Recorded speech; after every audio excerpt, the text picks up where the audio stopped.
In present one, CA's kills a fleeing vampire in the underground vault beneath Wayfair Castle as he, Poppy, Kieran, Delano, and Nectus continue searching for Poppy's imprisoned father.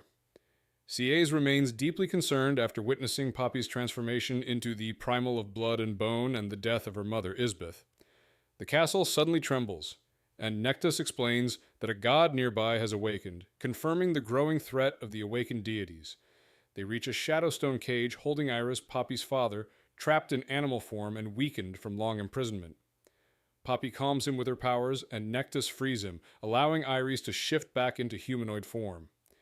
He recognizes Poppy and reveals Jadis is in Willow Plains before collapsing from weakness. Shortly after, Poppy becomes dizzy and collapses. Nectus explains she has entered stasis to complete her primal culling, warning she may sleep for days and could suffer memory loss upon waking.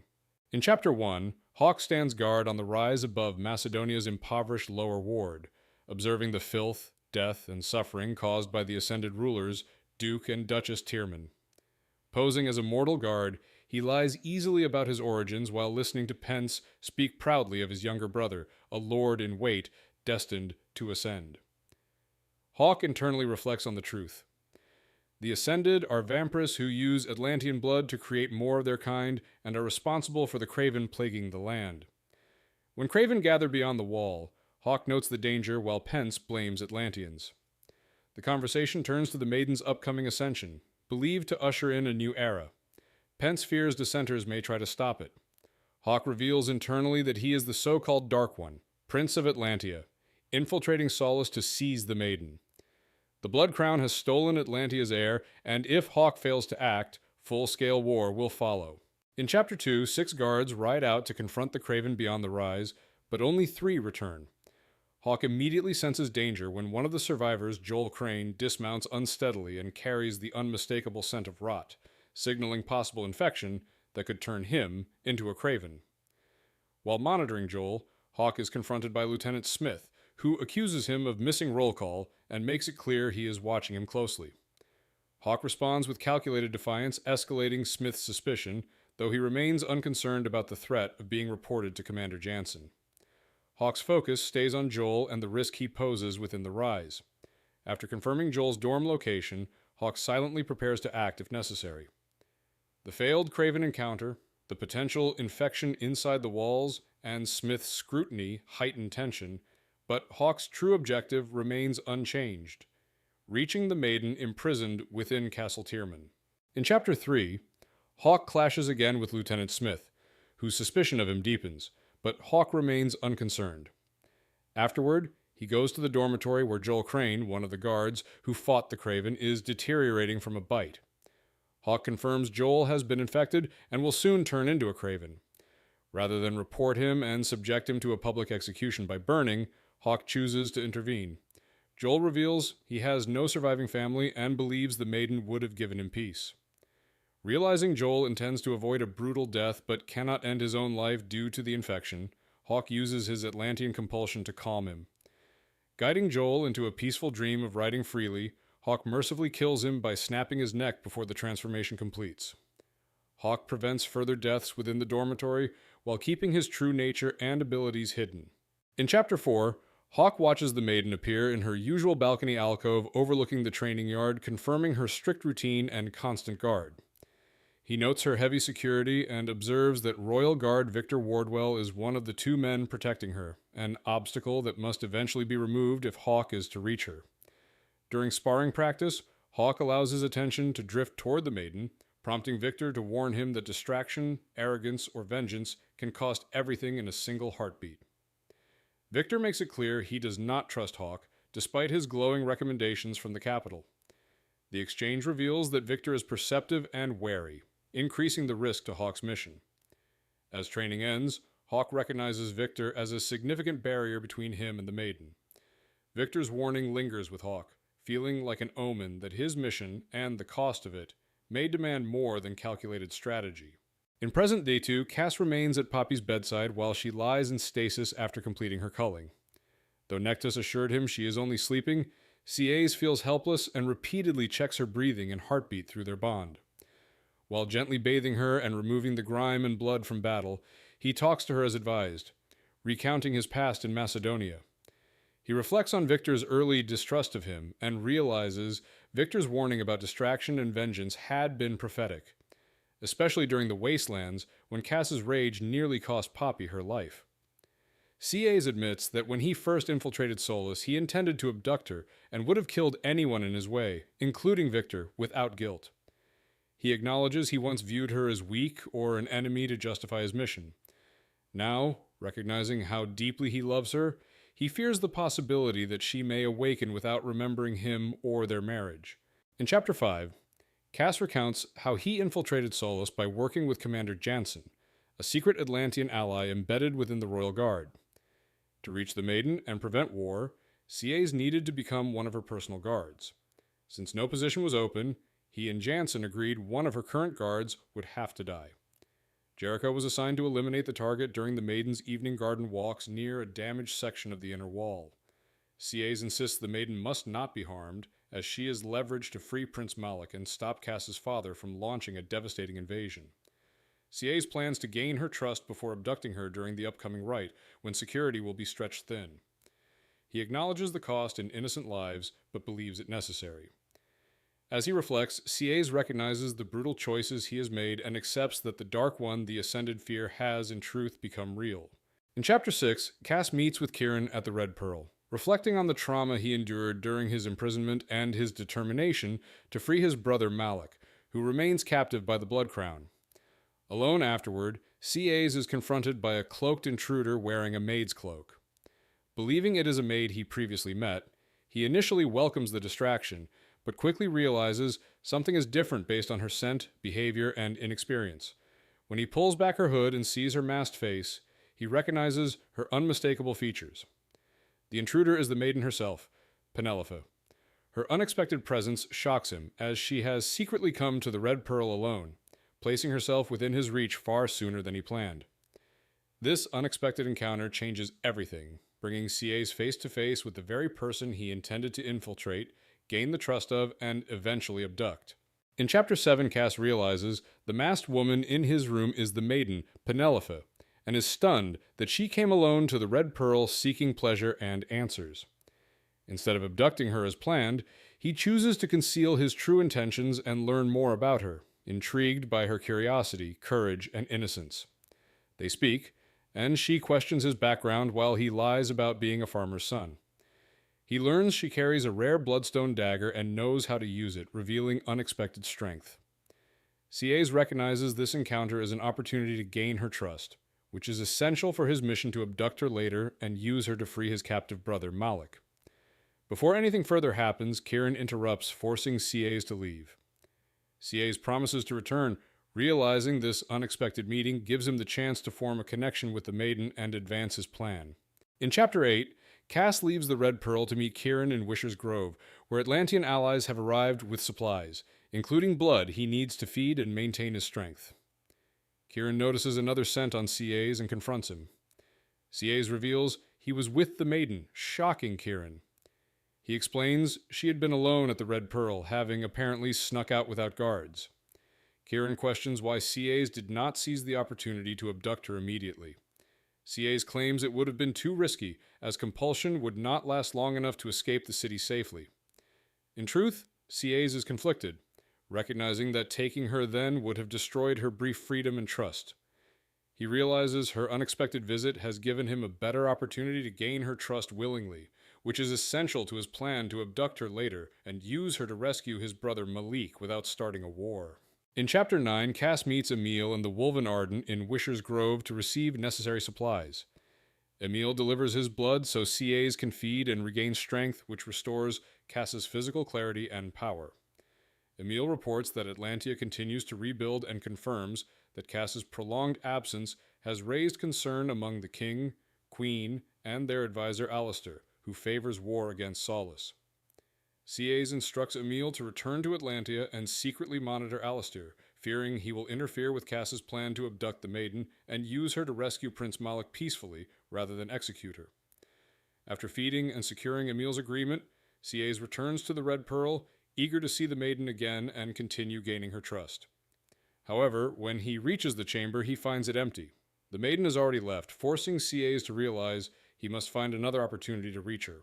In Chapter 10, Cass discovers the maiden has left the Red Pearl and immediately becomes concerned for her safety, knowing she is alone and vulnerable to the Ascended. Tracking her scent, he follows her through Wisher's Grove toward the castle, realizing she is cleverly using secluded paths to avoid detection. As he closes in, CAs detects another presence, an Ascended stalking her. Recognizing the immediate danger, CAs intervenes before the Ascended can attack. He ambushes the vampire and kills him brutally, tearing out his heart to ensure the maiden is safe. CAs hides the body to avoid suspicion and continues tracking her movements from a distance. He chooses not to reveal himself, ensuring she remains unaware of the threat and his intervention. This confirms both the dangers surrounding her and Cass's growing protective instinct, while reinforcing his need to gain her trust and control the timing of his eventual abduction. In Present 3, Cass holds Poppy while reflecting on his past trauma, including his capture and torture under the Ascended and the methods he used to cope: sex, drugs, alcohol, and self-harm. He explains that inflicting controlled pain on himself, whether via swords or his fangs, provided temporary mental relief from his obsessive thoughts about Malak Shay and the Blood Crown, though it also harmed Kieran due to their bond. Speaking about his experiences brought longer-lasting clarity and release, helping him process guilt and shame. CAs acknowledges that no one else knows about these coping mechanisms except Kieran, who was forced to understand through their bond. The chapter emphasizes Cass's ongoing struggle to reconcile his past, his violent tendencies, and the need to protect those he cares for. He confirms to Kieran that he will eventually tell Poppy the full truth about Shay, but only when she is awake and able to comprehend it. In Chapter 12, Cass observes that the maiden has not appeared in the garden or alcoves, suggesting her late-night activities caused her absence. Jericho reports she missed the garden at dusk, raising concerns about what prevented her. From the castle walls, CA spots Commander Jansen and servants, then sees Lord Mazine and Duchess Jacinda Tierman, followed by royal guards. The Ascended discuss a recent death. Melissa Axton was found with a broken neck and puncture wounds, likely drained of blood. Jansen and the Ascended debate whether a dissenter or another culprit is responsible, but the evidence points to human suspects. CAs notes the Ascended's pattern of framing innocence and manipulating perception. He observes Lord Mazine carrying the maiden's scent. Britta appears, confirming Melissa Axton was alone with Lord Mazine and that he can be overly familiar. The chapter concludes with CAs realizing the maiden's absence was deliberate and connected to Mazine, raising concerns about her safety and his next moves.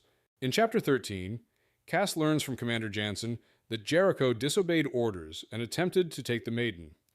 Jericho engaged with her directly, striking her and failing only because she fought back, leaving a significant wound, and the guards arrived in time to prevent further harm.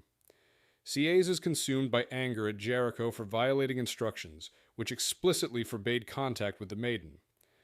Jansen confirms the deviation from the original plan, which was only to remove a guard position without harming or interacting with her. CAs prepares to confront Jericho, intending retribution. Kieran intercepts him, warning that killing Jericho would have consequences, as others involved in the mission would react poorly. CAs struggles with the moral and strategic implications, but acknowledges that the maiden is a symbol of the Ascended, and her safety and the mission's success outweigh his desire for vengeance. He accepts Kieran's guidance and maintains focus on the plan. In Chapter 14, Cass confronts Jericho after learning that he disobeyed orders and attempted to take the maiden. Jericho is injured from her defensive strike with a bloodstone and woven bone dagger, leaving a deep wound that is already healing. CA scolds Jericho for acting on his own initiative instead of following instructions, emphasizing that the maiden must remain unharmed. Despite his anger, CAs acknowledges that Jericho's actions inadvertently opened the guard position, which aids Cass's overall plan. To enforce obedience, CAs severs Jericho's left hand with a short sword, warning him that any further disobedience will result in his death. Jericho and the others present are stunned, but the message is clear. All orders must be followed precisely. CAs ensures Jericho keeps the bloodied cloth from his wound before leaving, instructs Kieran to send him to New Haven, and reflects on the maiden's skill with the dagger, realizing she may have been underestimated. In Chapter 15, Cass attends the funeral rites for Rylan Keel, a guard who had died under his orders. The ceremony follows Soulless tradition, with bodies wrapped and burned at sunrise, but no representatives of the blood crown are present. The maiden unexpectedly appears at the ceremony, accompanying Victor and standing respectfully beside the pyre. Her presence unsettles CAs, who notes her attentiveness and quiet respect for the fallen guard. He observes that Victor, responsible for her protection, keeps close to her, preventing any interference. CAs silently assures her safety, declaring he will protect her with sword and life. Victor acknowledges Cass's skill and the maiden's significance as the future of the kingdom. CAs lies, stating she is safe with him, and the maiden quietly signals agreement. He realizes the maiden's capability, including her skill with a woven bone and bloodstone dagger, and recognizes that she has been underestimated, demonstrating independence, courage, and stealth. In Chapter 16, Cass and Kieran investigate a tenement building in the warehouse district after reports of unusual deaths. They are led by Lev Baron, who reveals a scene of horror. A mortal dissenter, Werner Argus, has turned craven and been killed. CAs notes the sloppy feeding of the vampires and inspects the apartment, discovering Argus's wife dead in the back room. A small bassinet nearby emits gurgling sounds, revealing an infant girl less than a year old, with blood-streaked pale cheeks and sharpened teeth. The child had been drained, infected, and turned, likely transmitting the craven condition to her father. CAs and Kieran are horrified at the atrocity and confirm the cruelty of the Ascended's methods. Recognizing the need for immediate action, CAs draws his bloodstone dagger to intervene, knowing that stopping such horrors is necessary and part of the ongoing fight against the Ascended. In Chapter 17, Hawke Flynn meets with Dorian Tierman, the Duke of Macedonia, in a dimly lit chamber to discuss joining the maiden's personal guard. The Duke emphasizes that guarding the maiden requires mastery of weapons, foresight, and absolute willingness to protect her, highlighting the failures of Ryland Keel, who died protecting her due to his mistakes. Hawke challenges Tierman's assertion that one must fear nothing in guarding the maiden, arguing that fearing death is necessary to avoid failure, and that skilled guards should protect both themselves and her. They discuss the garden incident, noting its dangers and the threat of the Dark One and dissenters. The Duke warns that the maiden may be recalled to the capital, requiring Hawke to travel with a team of guards. Hawke clarifies his duty is professional, not personal. Tierman instructs him that failure resulting in harm to the maiden would result in public execution, which Hawke accepts without question. In Chapter 18, Hawke observes the Great Hall of Macedonia as the cities ascended and mortals gather for the weekly council session. The maiden arrives alongside Victor, drawing the attention and reverence of the crowd. Hawke notes the gods depicted on the ceiling and reflects on the maiden's namesake, Penelope, highlighting her unique connection. During the session, the Tulises, a grieving couple, approach the Duke and Duchess to request that their third son, Tobias, not be conscripted into the rite due to the death of their first two children. Despite their pleas, the Ascended refuse, citing the natural order of things, asserting that Tobias is a gift to the gods and must serve. Hawke observes the distress of the parents and the maiden's discomfort, noting the moral injustice of the decision. Unable to intervene in the council directly, Hawke leaves, determined to find a way to protect Tobias and ensure the family's survival outside the Ascended's control. In Chapter 19, Hawke is shown his new living quarters in the servants' wing below the maidens, and informed by Commander Jansen that the Duke has officially appointed him as one of the maiden's personal guards, though others will still be observing him, including Smith. Hawke notes the servants and the bustling castle, and they confirm that the Tulises' remaining child will be safely moved to New Haven before the rite. Hawke and Jansen proceed to the meeting chamber with Duke and Duchess Tierman. The Duke announces that Hawke will replace Ryland Keel as the maiden's guard, praising Hawke's skills, experience, and fresh perspective. The maiden enters the chamber cautiously, accompanied by Tawny Lion and Victor. She sits rigidly, visibly uncomfortable, with her hands clenched, and her right hand twitches where her dagger had been. The Duke encourages her to unveil herself. As the veil is removed, Hawke observes her scars from Jericho's attack, recognizing her strength and resilience. Hawke pledges his life and sword to keep her safe, asserting his protective role over Penelope. In Chapter 20, Hawke begins his role as the maiden's personal guard, accompanying Penelope, the maiden, now referred to as Poppy, Tawny Lion, and Victor through the castle to the maiden's chambers. The maiden is initially silent and veiled, showing signs of discomfort and anxiety. Tawny guides her to her chambers, confirming that Hawke will guard her from outside the door. The maiden quietly acknowledges him as her guard, revealing her personal name, Poppy. As they converse in whispers, it is revealed that during her trip to the Red Pearl, she and Hawke shared a first kiss, which was mutual. Tawny teases the maiden about the event, noting Hawke's evident interest and attractiveness. The maiden reflects on whether Hawke recognized her that night, unsure if he did or chose not to acknowledge it. Both discuss the potential implications of him knowing, but agree the event was a singular occurrence. The chapter ends with anticipation of escalating developments around their interactions and the maiden's protection. In Chapter 21, Hawke receives the Royal Guard mantle and begins coordinating with Victor to guard the maiden, Poppy. Their relationship is tense, defined by mutual respect, sarcasm, and recognition of each other's skill. Victor outlines her schedule and restrictions. She spends most of her time in her chambers, is veiled during interactions, and can only be alone with select people. He warns Hawke that she experiences nightmares stemming from a craven attack that left her scarred at age 6, advising not to mention them to her. Poppy's public movements are limited. She may attend city councils or walk the grounds, but is always under watch. Certain Ascended, like Lord Mazine, require additional caution, as Victor restricts the maiden's proximity to him. Hawke is responsible for observing her while maintaining her safety, respecting the boundaries of the castle, and ensuring she is protected without interfering unnecessarily. The chapter establishes his full understanding of her routines, threats, and responsibilities. In Chapter 22, Hawke intercepts a secret note behind a blacksmith shop reading, "I've made a new friend," signaling an unknown ally. He navigates the crowded, rain-soaked streets of the lower ward, noting the worsening conditions for the homeless under the Blood Crown. He aids 2 young children by leaving them food, showing his care for innocents. Hawke enters the meatpacking district, moving through the busy floor to reach the underground ice cellar. There, Kieran waits beside a restrained Ascended named Lord Hale de Vries, recently captured during transit from Pensdirth. Hawke and Kieran interrogate de Vries about Prince Malik's whereabouts. Despite de Vries' threats and attempts to fight, Kieran and Hawke subdue him, breaking multiple limbs.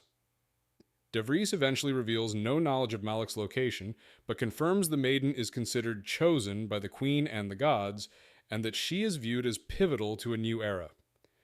The chapter establishes Hawke and Kieran's dominance and the importance of protecting the maiden while investigating the Blood Crown's plans. In Present the Four, Hawke reflects on his trauma and the revelations from Lord de Vries while lying beside Poppy. He holds her hands, noting their fragility and the icy touch of her skin, and acknowledges that de Vries had been correct about her being chosen, a fact he and Kieran had blocked out at the time.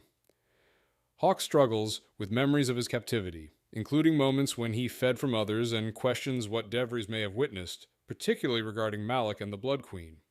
He confirms that Malik had indeed been kept under control by Millicent, his heartmate, though not physically caged. Hawke expresses his willingness to serve any monstrous being to ensure Poppy's safety, but he grapples with the emotional and physical marks left by the Blood Crown's actions. He reflects on his desire to confront de Vries, the trauma of Malik's death in the Bone Temple, and memories of his first day guarding Poppy, including her nightmares and the Duke's involvement, highlighting the weight of their current responsibilities and past horrors. In Chapter 23, Hawke, Tawny, and the maiden, referred to as Poppy, wait outside a hall near the kitchens while Tawny returns with sandwiches.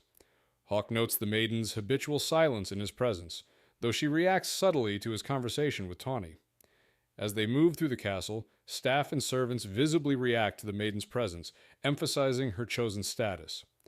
They arrive at the atrium, where Tawny handles most of the conversation about the upcoming rite and gossip, while Hawke observes the maiden's meticulous movements and composure. 2 other ladies in wait, Lauren and Defina, arrive, drawing attention to the maiden and revealing her awareness of her surroundings.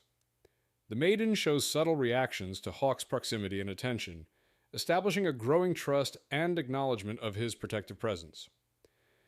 A royal guard arrives to summon the maiden to the Duke's office. Hawke remains outside, maintaining vigilance and noting the unusual intensity and secrecy surrounding the meeting. In Chapter 24, Hawke waits outside the Maiden's chambers after Victor switches his guard schedule, causing frustration as he's trying to gain her trust before the upcoming rite.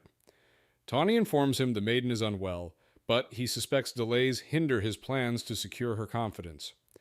Fires caused by dissenters earlier in the day have weakened some Ascended, inspiring hope in Solus's people that the Ascended are not invincible. Hawke reflects on using Malik's rescue to undermine the Ascended's power.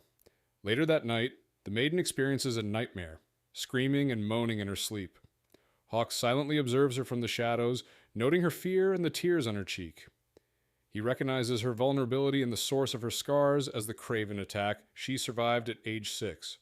Hawke carefully covers her with a blanket, ensuring she's comfortable, before withdrawing from the chamber, aware of the Maiden's ongoing trauma and the looming threats surrounding them.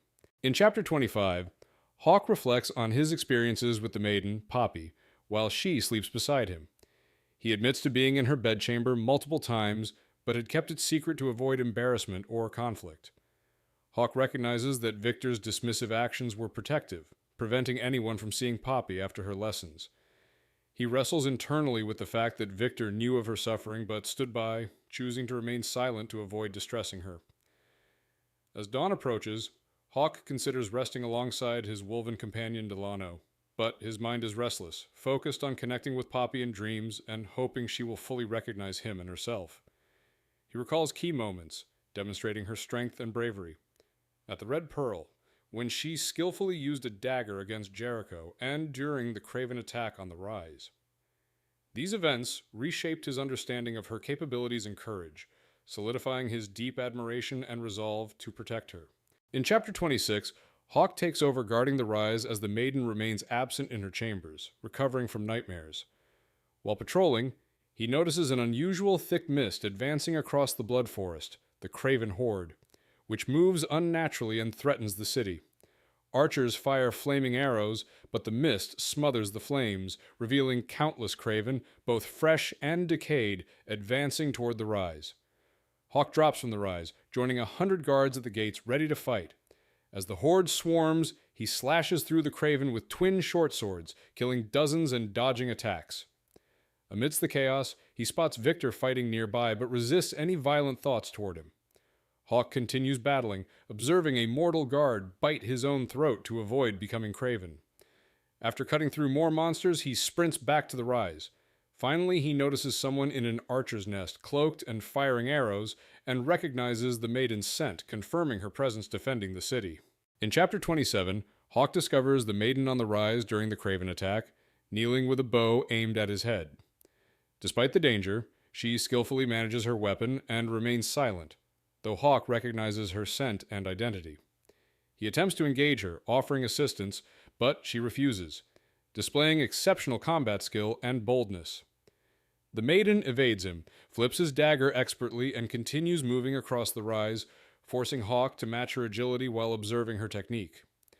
They engage in a tense physical interaction, with her using kicks and her dagger to test his reactions, while he restrains and counters her attacks.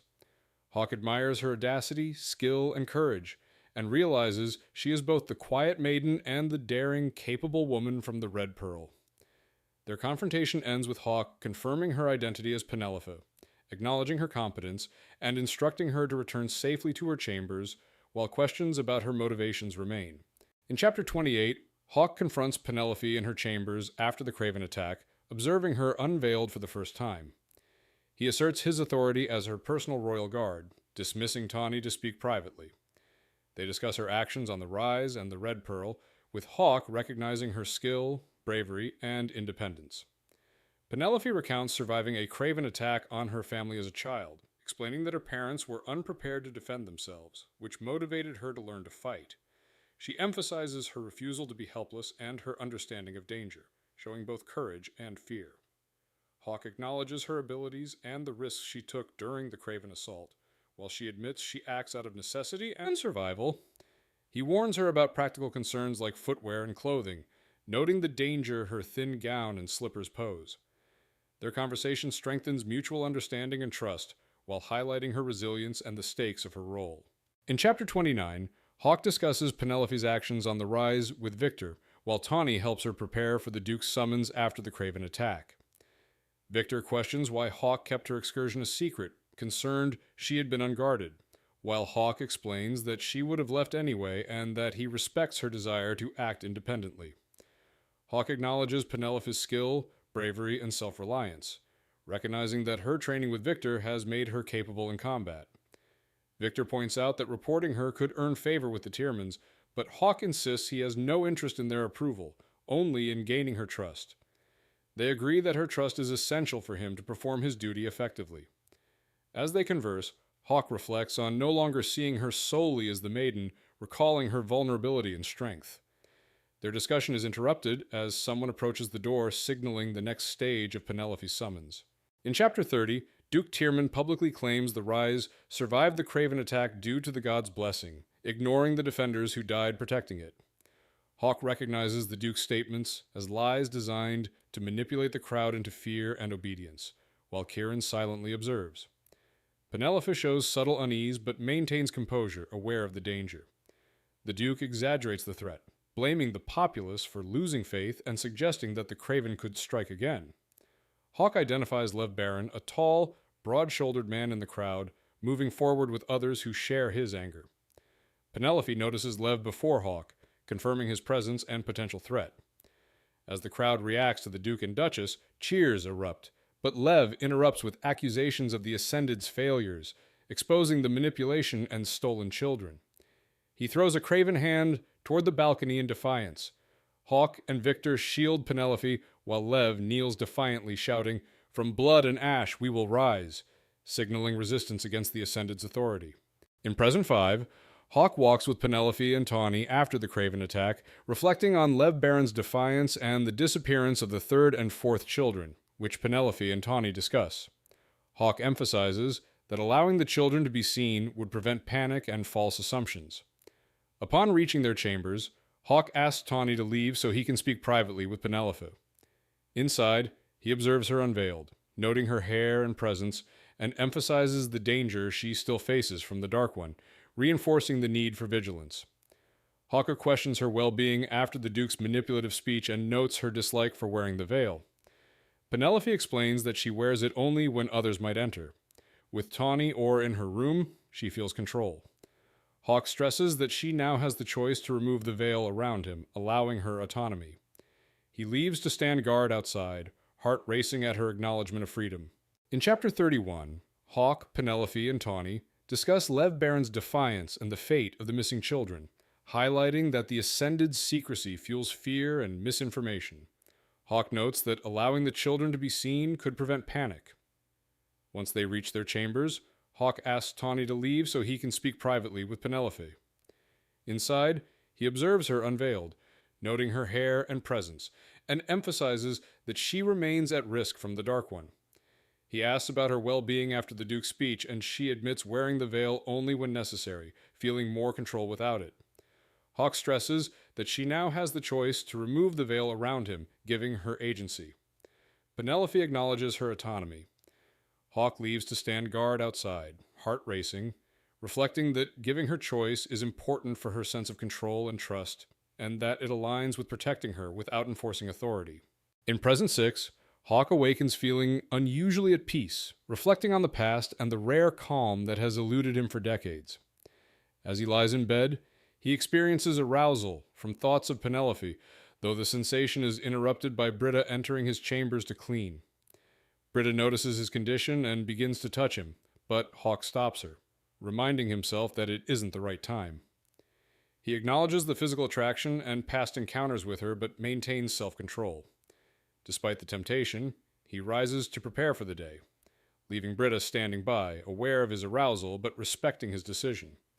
Hawke reflects on the complexity of his identity and the man he is becoming, noting the tension between desire, self-discipline, and his duties, as well as the internal struggle between his instincts and the restraint required for his responsibilities, especially in relation to Penelope. In Chapter 32, Hawke reflects on Penelope's ability to bring him peace with a simple touch, acknowledging her kindness and skill despite his past irritations. Kieran observes that she helped Hawke with his burdens, noting the calming effect she has on him. They discuss the current state of the city, Dissenters have emerged to assist, and many ascended have been located and placed under house arrest, though some resisted and were killed. Helenia, a dissenter, informed Emil about the tunnels the ascended use, and Hisa is leading a group into them. Hawke expresses concern over his missing brother Malik, hoping for his safe return, while Kieran reassures him about the delayed arrival of his father and others from Padonia. Hawke notes that neither he nor Penelope has truly rested, emphasizing the tension and need for vigilance until she fully awakens. They also touch on the rite, occurring in about 2 days, marking the next pivotal event. In Chapter 33, Hawke enters Penelope's chambers after her evening stroll to ensure her safety, inspecting the room and bathing chamber. The space is cold, with drafty windows and high ceilings, which Penelope prefers. Hawke observes her, and they discuss the differences between guarding and protecting. She emphasizes that he is her guard, not a servant. Their conversation is intimate but cautious, with Hawke untangling the chains of her veil while noting her reactions and heightened pulse. Penelope demonstrates keen observational skills, noticing crowd movements during the Duke's speech. They also discuss Lev, the man who caused chaos during the public address, speculating on his fate. Hawke anticipates he will be questioned and sentenced, though a trial is unlikely. Penelope questions if Lev truly is a dissenter. Throughout, Hawke monitors her closely, sensing something unspoken in her presence. He leaves before Victor arrives, still unsure of the intensity of his feelings and her unspoken thoughts. In Chapter 34, Hawke surveys the Red Pearl after the Craven attack, carrying a whiskey bottle and a canvas sack. He encounters Kieran and Cersei engaged in sexual activity, but he abstains, focusing instead on his plans. Hawke updates Kieran on his strategy to confront the Duke, Priestess Analia, and Lieutenant Smith, emphasizing the punishment they deserve for harming Penelope. He recounts Penelope's presence on the rise during the Craven attack, noting her skill with a bow and dagger and her courage in protecting others despite the Duke's abuses. Hawke expresses his anger over her caning and other mistreatment, declaring he intends to eliminate those responsible. Kieran challenges the morality of revenge, distinguishing it from protection, but Hawke insists the Duke's punishment is necessary to prevent further harm. They confirm the rite will proceed as planned, with Hawke intending to remove Penelope safely. Kieran acknowledges the danger and Hawke's resolve, agreeing to accompany him despite the risks. In Chapter 35, Hawke discovers Penelope has snuck out of her chambers again, using a hidden servant's stairwell and a broken section of the inner wall to leave the castle unnoticed. He tracks her to Wisher's Grove and then to the city library, observing her cautious movements and noting her self-protection measures. Penelope climbs onto a narrow window ledge to avoid detection, holding a book to her chest. Hawke commands her to get inside, ensuring her safety as he pulls her back through the window, holding her close. He removes her hood to see her face partially and questions her about how she escaped and why she risked her life on the ledge. Penelope explains the servant's access, how she uses it to move unseen, and that only a few long-serving staff know about it. Hawke emphasizes the dangers, citing past abduction attempts and her safety, and she confirms she was prepared and armed with her dagger. In Chapter 36, Hawke follows Poppy through Wisher's Grove at night, ensuring her safety while she walks alone. They converse lightly, and he notices her habit of dulling her speech, a behavior she maintains to avoid trouble with the Ascended. Poppy reveals she enjoys reading, though her choices are restricted by Priestess Analia to histories and prayers. Hawke reflects on the control the Ascended have over her life, but notes small acts of independence, like sneaking out. They discuss her secret morning routines, including prayers, and Hawke deduces she trains with Victor. Hawke also notices a shift in their relationship as he calls her Poppy rather than Penelope, which she acknowledges but downplays. They laugh together and acknowledge a growing camaraderie. Hawke contemplates the risks of freeing her alongside Malik, understanding that the maiden's safety and autonomy are constrained by the Ascended and that their eventual choices could carry political and personal consequences.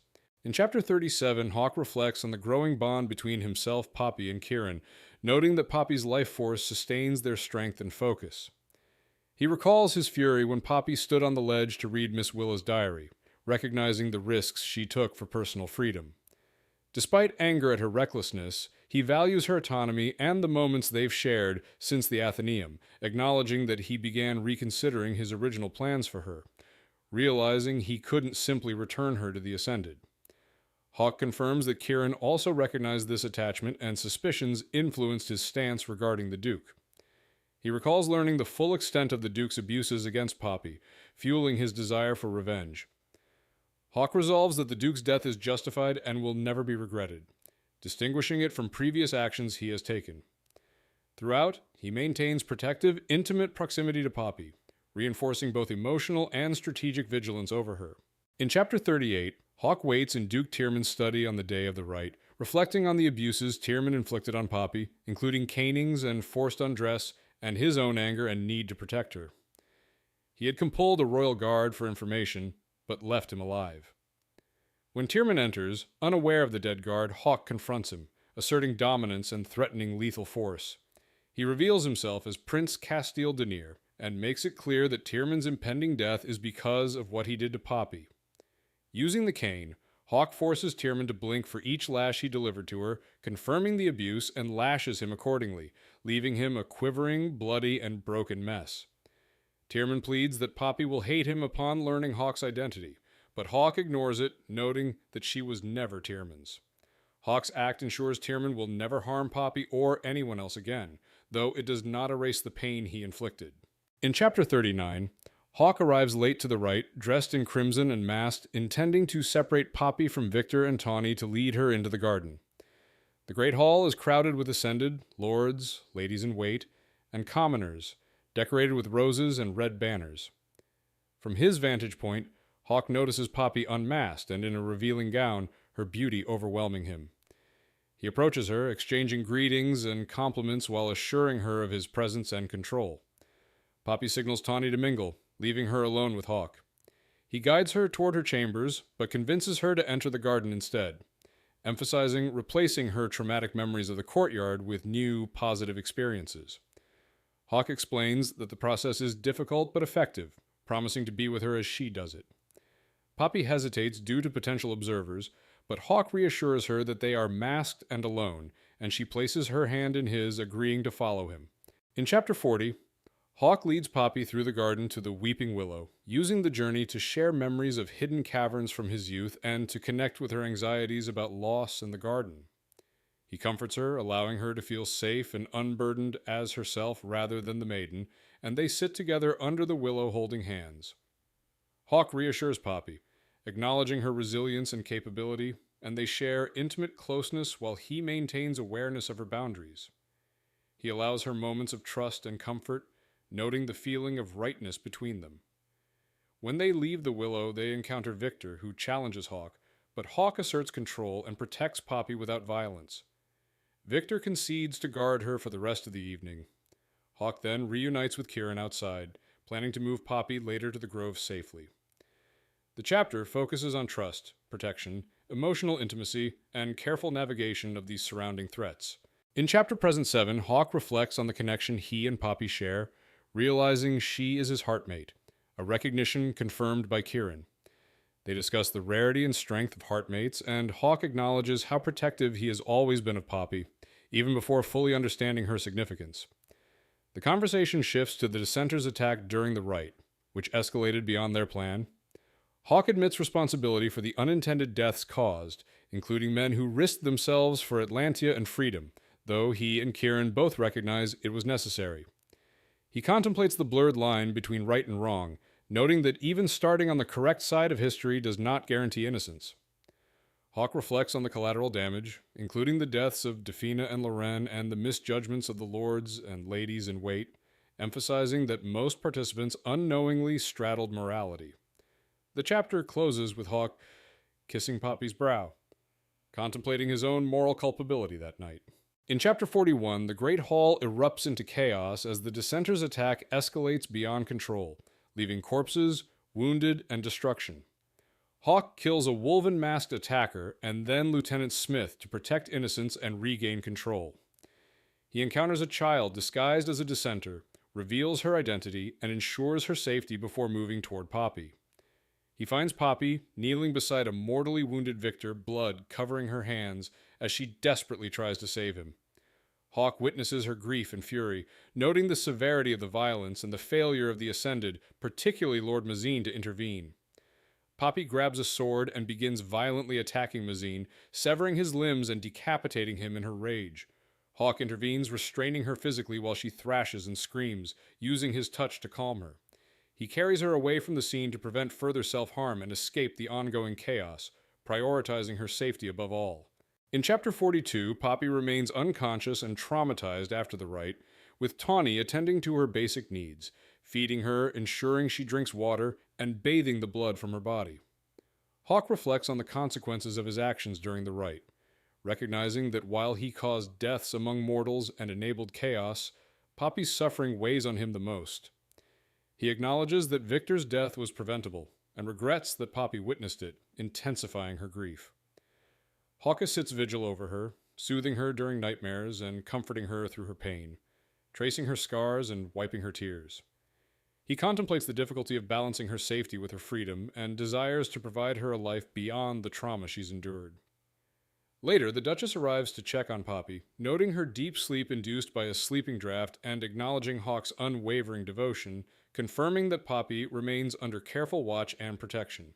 In Chapter 43, Poppy awakens from the sleeping draft and immediately attempts to sneak out of her quarters, driven by anger and a desire for vengeance. Hawke follows her through Wisher's Grove, aware of the danger posed by vengeful Ascended who are hunting mortals for what occurred at the rite. Spotting Poppy, he throws a dagger to stop her, preventing her from acting recklessly. He restrains her when she reaches for a weapon and insists she will not take such risks again. As they walk, Poppy reveals her anger toward Agnes, who had prior knowledge of the Dark One's plans and could have warned them earlier. Poppy admits she had intended to confront or harm Agnes, but Hawke reasons that her actions would have consequences she'd regret. He calms her, asserting that while her desire for revenge is understandable, her plan would have been reckless, emphasizing that her safety and the unstable situation demand caution. In Chapter 44, Hawke meets Kieran at the Red Pearl to discuss escorting Poppy to the capital. Poppy is being cared for by Tawny and Jansen, her weapons removed and her safety secured. Hawke confirms that Victor, Poppy's other guard, is no longer a threat, but notes her instability after witnessing Victor's death and her violent response. She killed and ascended in vengeance. Hawke explains that Poppy's condition prevented moving her to the Grove earlier, as she was self-medicating and not eating or drinking, leaving her too weak for the journey. Kieran has been promoted to huntsman and will escort the maiden once approved by the crown.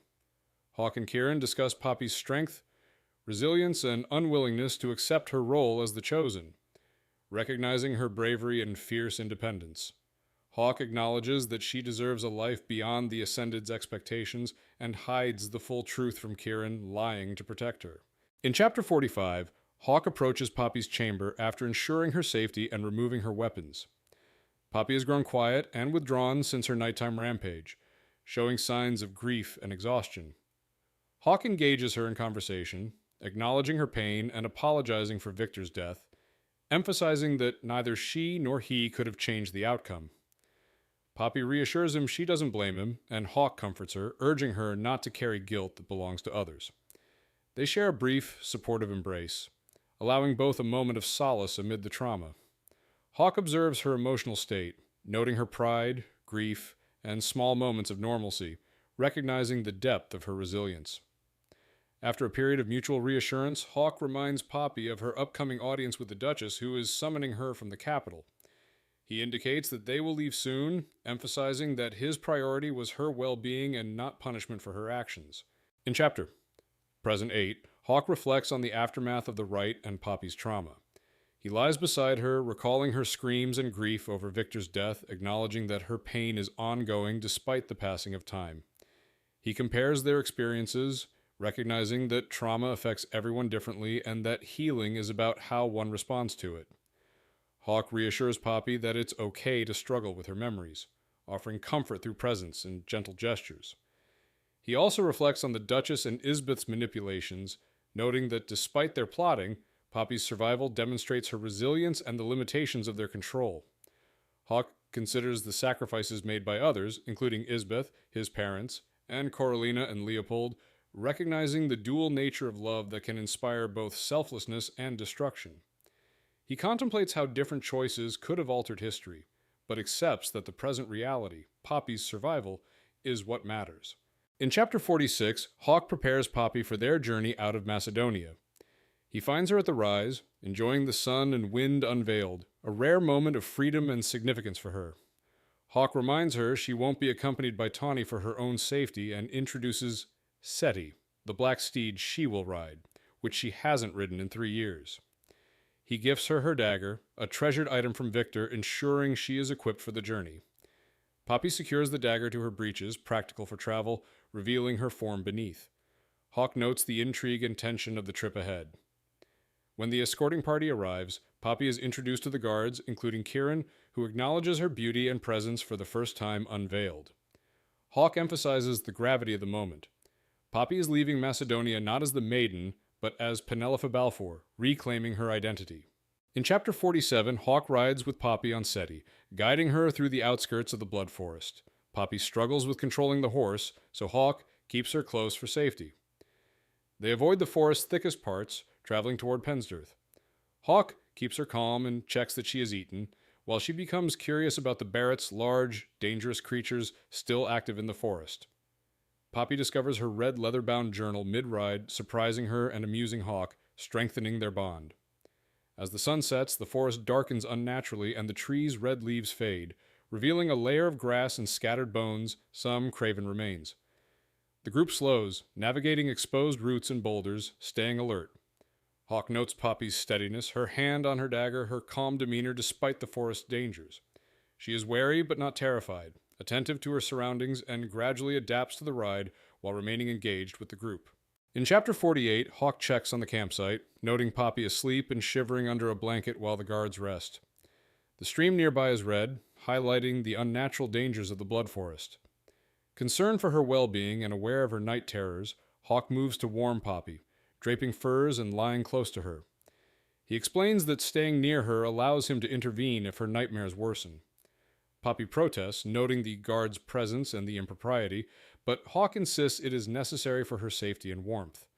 They discuss her fear of the Ascension, her desire to experience life before being returned to the maiden role, and her struggle with the restrictive expectations of the Ascended. Hawke comforts her, emphasizing that she is not alone, and that he will protect her. He reassures her as she relaxes into him, creating a sense of safety and intimacy that allows her to rest in the perilous environment of the forest. In Chapter 49, Hawke wakes early, reflecting on the moral dilemma of using Poppy as leverage with the Blood Crown to free his brother. He watches her sleep, aware of the danger she faces once she learns he has been lying. He struggles with guilt over putting her at risk, but acknowledges there are no viable alternatives without endangering his brother. Hawke cleans himself and prepares for the day, while Kieran checks on the horses. They discuss the urgency of their journey to New Haven and the need to manage time and risk along the Blood Forest route. Hawke notes Poppy's trust in him, recognizing her feelings and the progress of their relationship as part of his strategy to keep her compliant and safe. He wakes Poppy gently, assisting her in standing and preparing for departure, thanking her for the trust she showed the previous night, understanding the risk she took by allowing him close. In Chapter 50, Hawke and the group travel deeper into the Blood Forest as snow falls, navigating the tangled roots and rocks that slow their progress. The horses sense danger, and Barretts, large, aggressive rodents, attack, throwing the party into chaos. Poppy immediately draws her dagger, fighting skillfully alongside Hawke, Kieran, and the other guards. Mist rises and thickens, and craven creatures ambush them, forcing brutal combat. Hawke and Kieran fend off multiple attacks while Poppy displays fearlessness and precision, striking efficiently. After the mist clears, the forest reveals fallen craven and injured guards. Poppy kneels beside Eric, who is gravely wounded, and places his hand between hers. Miraculously, his pain eases, and he stabilizes despite severe injuries. Hawke and Phillips recognize that Poppy possesses a supernatural touch capable of easing suffering. The chapter demonstrates Poppy's bravery, combat skill, and emerging unique power in the midst of relentless danger. In Chapter 51, Hawke and Kieran arrive at the outskirts of Three Rivers after leaving the Blood Forest. Poppy sits near a fire, eating, while Phillips keeps watch, still in awe of her abilities. Hawke confirms to Kieran that Poppy, born in a shroud, used her touch to ease Eric's suffering in the forest, a miraculous act that leaves Kieran questioning how a mortal could possess such a gift. Hawke notes that Poppy's powers may explain her importance to the Blood Crown and the Ascended, though he remains unsure how they intend to use her. He also worries about her stance toward the Ascended and her potential awareness of their plans. The conversation emphasizes the urgency of understanding Poppy's abilities and ensuring her cooperation before any exchange with the Ascended. Hawke resolves to discover her position and protect her while keeping the plan to rescue his brother on track, acknowledging that the journey to New Haven is dangerous and requires rest. In Chapter 52, Hawke, Poppy, and their party travel through the Northern Valley toward the capital. Kieran offers Poppy cheese, which she initially hesitates to take but accepts, showing her growing comfort during the journey. Poppy questions Kieran about his background and intentions, displaying curiosity and engagement. They discuss the dangers of traveling outside city walls, referencing the Blood Forest, the Dissenters, and the Ascended, emphasizing the hazards they face en route to New Haven. Poppy expresses that, despite the risks, she prefers being outdoors and experiencing the journey rather than remaining confined, highlighting her desire for freedom and new experiences. Hawke subtly reassures her with gestures of protection, while Kieran observes their interactions, noting her trust and comfort with Hawke.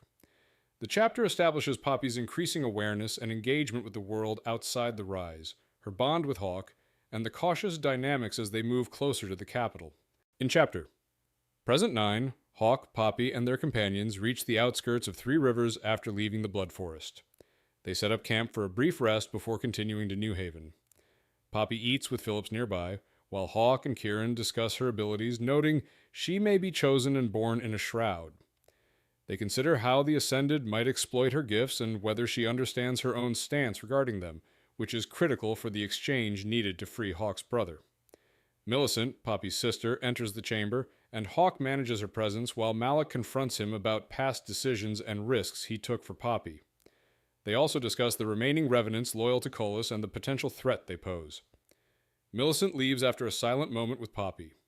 Hawke and Kieran ensure Poppy is safe and comfortable, then prepare to continue their journey toward New Haven, aware of the dangers and the limited rest before traveling through the night.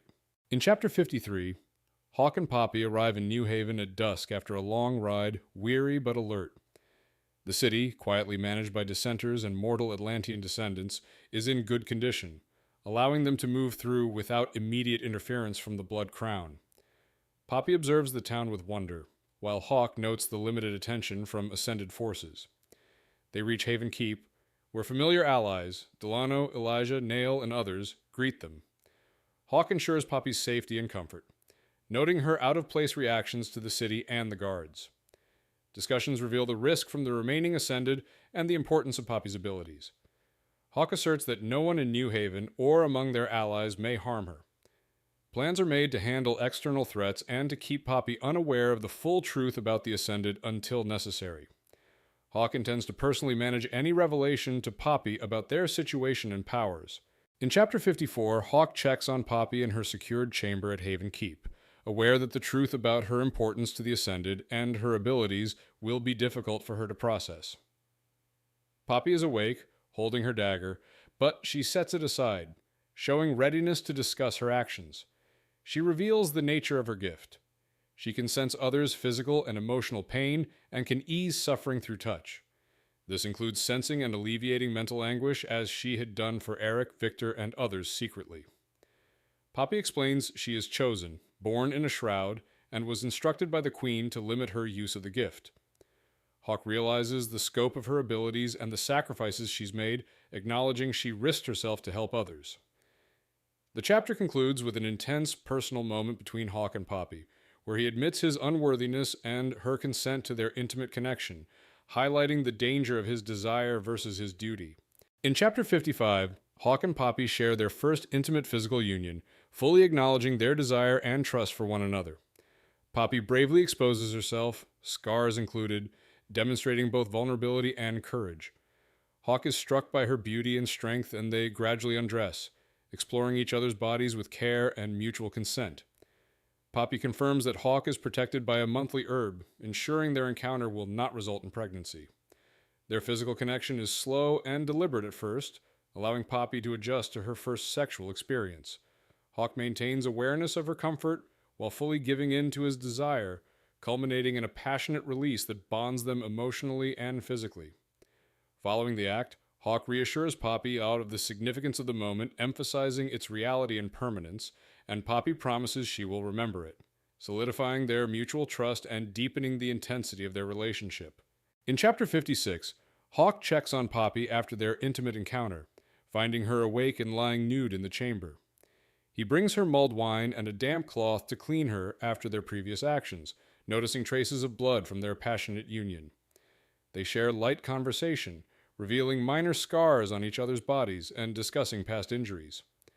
Poppy speaks about her brother Ian's pacifist nature and her own training to fight despite his disapproval. Hawke reflects on her strength and resilience, noting the contrast between her bravery and the danger she faces as a chosen under the Ascended. As Poppy falls asleep, Hawke contemplates the coming challenges. He must convince her that the Ascended are using her, ensure her safety during the upcoming exchange to free Malik and prevent her from being corrupted or exploited. He realizes that reneging on the deal may be necessary but could risk igniting a war. In Chapter 57, Hawke wakes to find Poppy asleep against him. A knock at the door reveals Magda, who reports that 2 of the guards have been dealt with and the others are being handled. She also brings Poppy's clothing and informs him Elijah wants to see him and that there is news from home. Hawke quietly wakes Poppy, telling her to stay in bed while he prepares to leave. He exits the keep via a side door, moving quickly through the snow to the study, where Elijah, Delano, and Orion await. Orion delivers a letter from Emil, revealing that Hawke's father, the king, is en route to New Haven and intends to reclaim the maiden, Penelope. Hawke learns the remaining guards attempted to abduct her after seeing Kieran in his wolven form. Hawke, with Delano and Nail, intercepts them at the stables.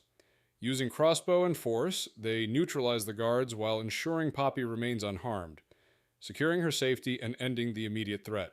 In Chapter 58, Hawke confronts the immediate aftermath of the stables fight. Poppy, shaken and disbelieving, witnesses the violence he's committed against the guards and realizes the scope of his involvement against the Ascended. Hawke monitors her closely, knowing her reactions are a mixture of horror, betrayal, and dawning understanding. Poppy presses him for answers, questioning the deaths of Rylan and Victor, the attack on the right, and whether he was sent to get close to her. Hawke admits he came for her specifically, explaining that many allies in Atlantia support his mission. Poppy struggles to process that he has been planning this for a long time. Tension escalates as she lashes out with a dagger and a sword, striking Jericho and threatening others, forcing Hawke and Kieran to intervene to restrain her. Ultimately, Poppy confronts the truth of Hawke's identity and methods, labeling him a monster, leaving them both to grapple with the emotional fallout. In Chapter 59, Hawke secures Poppy in the underground cell at Haven Keep and tends to her wound while managing the aftermath of the stable's violence. He explains to Poppy the true nature of the Ascended, revealing that King Malek's forbidden ascension of Isbeth created the first Vampire, which led to the Craven and the War of Two Kings. He details the differences between Atlanteans and Ascended, including feeding practices, immortality, and the creation of Craven. Poppy challenges him on the deaths of Rylan and Victor and her brother Malek's involvement, expressing disbelief at the atrocities committed by the Ascended. Hawke confirms that Atlanteans are responsible for some of the outcomes, and that the Ascended use Atlanteans to propagate their bloodline. He emphasizes Poppy's importance, explaining that her survival is critical because Malik is held captive and she is the Queen's favored maiden. Hawke prepares her for being used as leverage while insisting on protecting her life. In Chapter Present 10, Hawke confesses to Poppy that he should have told her the full truth before their night together, admitting that he acted selfishly and was already in love with her. He explains the precautions taken to move her safely from the stables, ensuring Jericho had left and that New Haven remained secure, while navigating the powder keg situation in the keep. Hawke recounts his urgent ride to Burkton to manage the situation, with Alastair persuading his father to remain in Atlantia to prevent unnecessary bloodshed. He credits Emil for assisting in the delay and acknowledges Alastair's conflicted motives. Hawke emphasizes that had his father been present, he would have intervened to protect Poppy, even to the point of killing his own father to prevent her harm. He reflects on his panic upon learning of her attack and acknowledges Kieran's understanding of his love for her, reinforcing that she survived because of his and Kieran's protection. In Chapter 60, The Dark One, Hawke senses that something has happened to Poppy during their return to Haven Keep, prompting him and Kieran to push their horses through the woods at full speed. Upon arrival, Hawke finds Poppy gravely injured, with blood on her clothing and a dagger clenched in her hand. Kieran and Hawke assess her wounds, realizing she has been clawed and her injury is serious. Unable to wait for medical aid, Hawke uses his own blood to heal her, compelling her to drink it despite her initial resistance. Poppy's injuries stabilize and she regains strength and awareness. During the process, she begins to understand the truth about the Ascended, the Craven, and the danger surrounding her.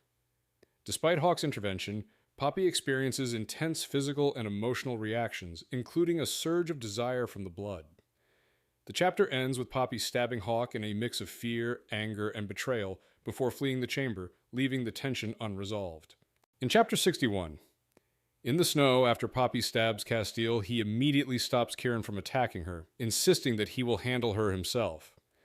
Despite his still healing wound, Castile pursues Poppy through the snowy courtyard and into the woods, tracking her by scent.